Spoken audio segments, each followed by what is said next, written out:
కోనసీమ జిల్లా ఇరుసు మండలంలో నిన్న జరిగినటువంటి ప్రమాదానికి సంబంధించి నిన్న మధ్యాహ్నం అంతా కూడా గ్రామస్తులంతా బయటికి వెళ్ళిపోయినటువంటి పరిస్థితి. పెద్ద ఎత్తున బ్లాస్ట్ సంభవించడంతో ఏం జరుగుతుందో తెలియక అందరూ పరుగులు ఎత్తారు. ప్రస్తుతం కొంత దగ్గుముఖం పడడంతో ఇక్కడికి వచ్చారు. అసలు ఏంటి తెలుసుకుందాం. గతంలో ఇలాంటి ఇన్సిడెంట్ జరిగినాయి, ప్రస్తుతం వాళ్ళు ఏమనుకుంటున్నారు, ఓఎన్జీసీ నిర్లక్ష్యం పైన కూడా వాళ్ళు తీవ్రస్థాయిలో మండిపడుతున్నారు, గ్రామస్తులు ఉన్నారు.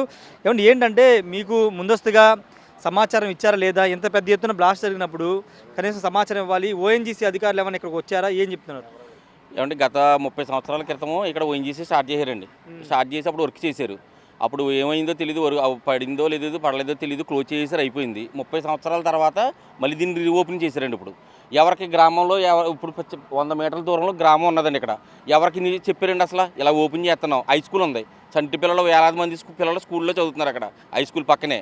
కనీసం ఎవరికైనా కూర్చోబెట్టి లేకపోతే పెద్దలను కూర్చోబెట్టి ఇలాగ ఓఎన్జీసీ మళ్ళీ స్టార్ట్ చేస్తున్నాం, లేకపోతే ఒకవేళ అది ఏది అన్స్పాట్లో ఇలాంటి ఏదైనా జరిగితే మీరు తీసుకోవాల్సిన జాగ్రత్తలు ఇవి, మేము చేయవలసిన ఇవన్నీ చెప్పడం కానీ ఏదైనా చేయడం కానీ ఏమీ చేయలేదండి ఇంతవరకును.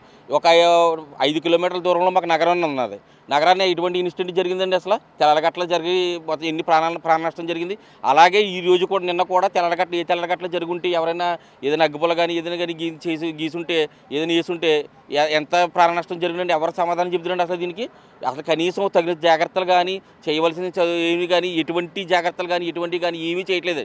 మా కోనసీమ ఎంతో పచ్చదనంతో కూడుకున్న కోనసీమనే ఇలా సర్వనాశనం చేసి వాళ్ళకి కావాల్సిన ఎన్ని పట్టుకుని వెళ్ళిపోతున్నారు. కనీసం ఇలా రిగ్గులు చేసిన గ్రామాల్లో కానీ చుట్టుపక్కల ప్రదేశాల్లో కానీ తగిన జాగ్రత్తలు కానీ తగిన సదుపాయాలు కానీ ఏమీ ఏర్పాటు చేయట్లేదు. రోడ్లు కాడి నుంచి స్కూళ్ళు కానీ బిల్డింగ్లు కానీ ఎటువంటి పేదోళ్ళు ఉన్నారు ఇక్కడ, ఏ పూట తెచ్చుకుని బతికి వాళ్ళు అందరూ ఉన్నారు. కనీసం అలాంటి వాళ్ళకి మౌలిక సదుపాయాలు కూడా ఏమైనా ఏర్పాటు చేయటం కానీ కనీసం వాళ్ళకి నిత్యావసరాలు కానీ ఏమైనా సాయం చేయడం కానీ అలాంటి ఏవి కూడా ఏమీ చేయట్లేదండి వాళ్ళు. ఇప్పుడు ఇది ఇలా జరిగింది. ఇలా జరగకపోతే దీంట్లో ఉన్నదంతా కూడా పట్టుకుని వెళ్ళిపోతున్నారు తప్ప మాకు ఈ గ్రామానికి కానీ ఇలాగ ఇది విలేజ్కి ఉపకారపడి రోడ్లు కానీ లేకపోతే ఇవి కానీ చూడండి, రోడ్లు మొత్తం కొబ్బరి చెట్లు ఎలాగ పంట పొలాలు మొత్తం ఎలా నాశనం అయిపోయినాయో ఇలాగ నాశనం చేసి వెళ్ళిపోతున్నారు. కానీ మాకు ఏమీ సరైన ఏమీ కూడా మాకు చేయట్లేదండి. ఇంత ఓయింగ్ చేసి మళ్ళీ ఇలా స్టార్ట్ చేస్తున్నప్పుడు వీళ్ళ మాకు గ్రామానికి చెప్పాల్సిన బాధ్యత ఉన్నదా లేదని తెలియపరచాలి కదండి. ఇలా ఇంటికి తెలియపరచకుండా ఎవరికి చెప్పేసారండి మళ్ళీ ఇక్కడ.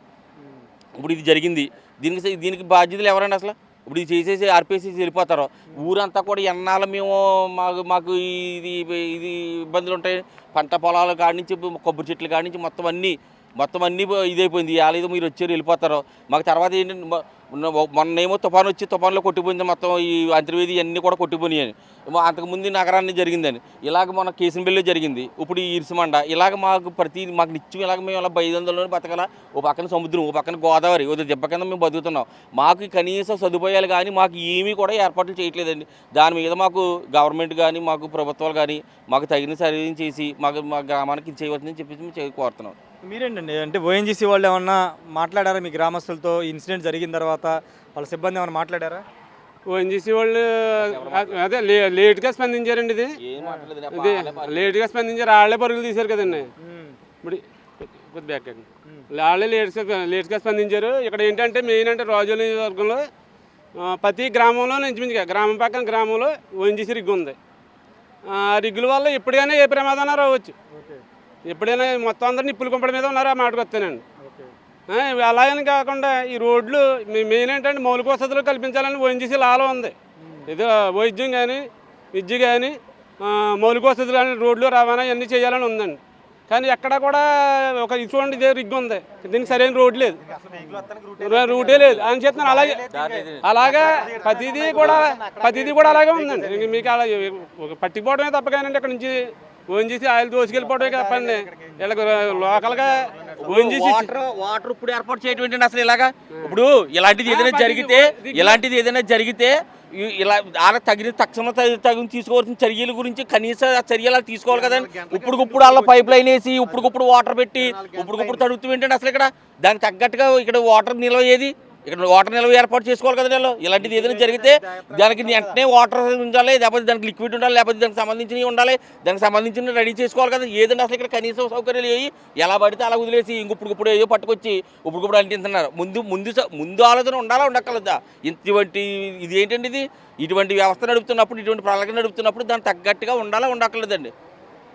ఇది మొత్తం ఇక్కడ గ్రామస్తులు తీవ్ర స్థాయిలో ఆగ్రహం వ్యక్తం చేస్తున్నారు. ఓఎన్జీసీ సంపదను అంటే సహజ సంపదను దోచుకు వెళ్ళిపోయి ఇక్కడ కనీస వసతులు కల్పించట్లేదు. ఏదైనా ప్రమాదం జరిగినప్పుడు వచ్చి హడావిడి చేస్తున్నారు తప్పించి గ్రామాలని ప్రతి గ్రామం చుట్టూ రిగ్గులైన ఏర్పాటు చేసుకుని సహజ సంపద దోచుకుంటున్నారు తప్పించి గ్రామాలకి మౌలిక వసతులు కానీ ఎలాంటి జాగ్రత్తలు కానీ ఇవ్వట్లేదని చెప్తున్నారు. ఈ ప్రమాదం జరిగిన తర్వాత వాటర్ పైప్ లైన్ వేసి వాటర్తో మంటలు ఆర్పుతున్నారు. ముందస్తు జాగ్రత్తలు ఎక్కడా తీసుకోవట్లేదు.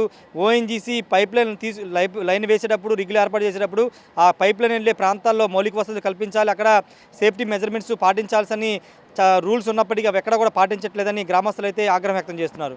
కెమెరా పర్సన్ సాయితో రాజేష్, బిగ్ టీవీ, కోనసీమ జిల్లా నుండి.